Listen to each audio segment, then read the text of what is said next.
ಮಗಳು ಎಂದರೆ ಮುಗ್ಧೆ, ಮಗಳು ಎಂದರೆ ಪ್ರೀತಿ, ಆದರೂ ಮಗಳು ಏಕೆ ಭಾರ ಎಂದು ಕಾಣುತ್ತಾಳೆ. ಮಗಳೇ ಅಲ್ಲವೇ ದೇವಿ ರೂಪದಲ್ಲಿ ಕಾಣಿಸುವುದು, ಮಗಳೇ ಅಲ್ಲವೇ ವಂಶವನ್ನು ಬೆಳೆಸಲು ಕಾರಣವಾಗುವಳು. ಮಗಳು ಭಾರ ಅಲ್ಲ, ಮಗಳು ಮನೆಯ ಲಕ್ಷ್ಮಿ, ಮಗಳು ಮನೆಯ ಸಮೃದ್ಧಿ, ಮನೆಯ ಕಾರುಣ್ಯ. ಮಗಳು ಯಾವಾಗ ಮಗಳು ತಾಯಿಯಾದಳೋ, ಯಾವಾಗ ಮಗಳ ಪಯಣ ತಾಯಿಯ ಪಯಣದಲ್ಲಿ ಬದಲಾಯಿತೋ ಗೊತ್ತಿಲ್ಲ. ಯಾವಾಗ ಮಗಳು ದೊಡ್ಡವಳಾಗಿ ಬಿಟ್ಟಳೋ ಗೊತ್ತಿಲ್ಲ. ಮಗಳು ವರ್ತಮಾನ, ಮಗಳು ಭವಿಷ್ಯ. ಮಗಳು ಎಂದರೆ ಬೆಲೆ ಕಟ್ಟಲಾಗದಂಥವಳು. ಮಗಳು ಮದುವೆ ಮಂಟಪದಿಂದ ಅತ್ತೆಯ ಮನೆಗೆ ಹೋಗುತ್ತಾಳೆ. ಆಗ ಆಕೆ ಬೇರೆಯವಳಾಗಿ ಕಾಣುವುದಿಲ್ಲ. ಆದರೆ ಆಕೆ ತವರು ಮನೆಗೆ ಬಂದಾಗ ಮುಖ ತೊಳೆದು ಎದುರಿಗೆ ಇರುವ ಟವೆಲ್ನ ಬದಲಿಗೆ ತನ್ನ ಬ್ಯಾಗಿನಲ್ಲಿರುವ ಕರವಸ್ತ್ರದಿಂದ ಮುಖವರೆಸಿಕೊಂಡಾಗ ಆಕೆ ಬೇರೆಯವಳಾಗಿ ಕಾಣುತ್ತಾಳೆ. ಆಕೆ ಅಡುಗೆ ಮನೆಯಲ್ಲಿ ಬಾಗಿಲಲ್ಲಿ ಅಪರಿಚಿತಳಾಗಿ ನಿಂತಾಗ ಆಕೆ ಬೇರೆಯವಳಾಗಿ ಕಾಣುತ್ತಾಳೆ. ವಾಷಿಂಗ್ ಮಷಿನ್ನ ಬಳಸಲೇ, ಫ್ಯಾನ್ ಹಾಕಲೇ ಎಂದಾಗ ಆಕೆ ಬೇರೆಯವಳು ಎಂದು ಕಾಣುತ್ತಾಳೆ. ಟೇಬಲ್ ಮೇಲೆ ಊಟ ಬಡಿಸಿದ್ದಾಗಲೂ ಅವಳು ಮುಚ್ಚಳ ತೆಗೆದು ನೋಡುವುದಿಲ್ಲ. ಆಗ ಆಕೆ ಬೇರೆಯವಳಾಗಿ ಕಾಣುತ್ತಾಳೆ. ದುಡ್ಡು ಎಣಿಸುತ್ತಿದ್ದಾಗ ದೃಷ್ಟಿಯನ್ನು ಆ ಕಡೆ ಈ ಕಡೆ ತಿರುಗಿಸಿದಾಗ ಆಕೆ ಬೇರೆಯವಳಾಗಿ ಕಾಣುತ್ತಾಳೆ. ಮಾತು ಮಾತಿಗೂ ತಮಾಷೆ ಮಾಡಿ ನಗುವ ನಾಟಕ ಮಾಡುತ್ತಿರುವಾಗ ಆಕೆ ಬೇರೆಯವಳಾಗಿ ಕಾಣುತ್ತಾಳೆ. ಹಾಗೂ ಮರಳಿ ಹೋಗುವಾಗ ಮತ್ತೆ ಯಾವಾಗ ಬರುತ್ತೀಯಾ ಎಂದಾಗ ನೋಡೋಣ ಯಾವಾಗ ಬರಲು ಆಗುತ್ತದೋ ಎಂದು ಉತ್ತರ ನೀಡುವಾಗ ಆಕೆ ಶಾಶ್ವತವಾಗಿ ಬೇರೆಯವಳಾಗಿ ಬಿಟ್ಟಳು ಹೀಗೆ ಅನಿಸುತ್ತದೆ. ಆದರೆ ಆಕೆ ಗಾಡಿಯಲ್ಲಿ ಕುಳಿತು ಮೌನವಾಗಿ ತನ್ನ ಕಣ್ಣುಗಳನ್ನು ಪಕ್ಕಕ್ಕೆ ತಿರುಗಿಸಿ ಒಣಗಿಸುವ ಪ್ರಯತ್ನ ಮಾಡುವಾಗ ಆ ಬೇರೆತನ ಒಂದು ಕ್ಷಣದಲ್ಲಿ ಹರಿದು ಹೋಗಿಬಿಡುತ್ತದೆ.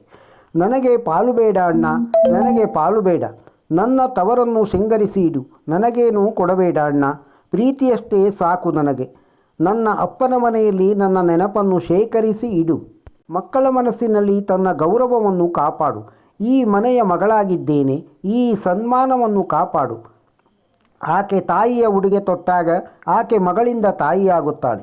ಮಗಳಿಂದ ತಾಯಿಯಾಗಿವರೆಗಿನ ಪಯಣ ನಿಶ್ಚಿಂತೆಯಿಂದ ಚಿಂತೆಯವರೆಗೆ ಪಯಣ, ಅಳುವುದರಿಂದ ಸುಮ್ಮನಾಗಿಸುವವರೆಗಿನ ಪಯಣ, ತುಂಟತನದಿಂದ ಗಂಭೀರತೆಯೆಡೆಗಿನ ಪಯಣ. ಮೊದಲು ಆಕೆ ಸೆರಗಿನಲ್ಲಿ ಅಡಗಿಕೊಳ್ಳುತ್ತಿದ್ದಳು, ಈಗ ಬೇರೆಯವರನ್ನು ಸೆರಗಿನಲ್ಲಿ ಅಡಗಿಸಿಕೊಳ್ಳುತ್ತಾಳೆ.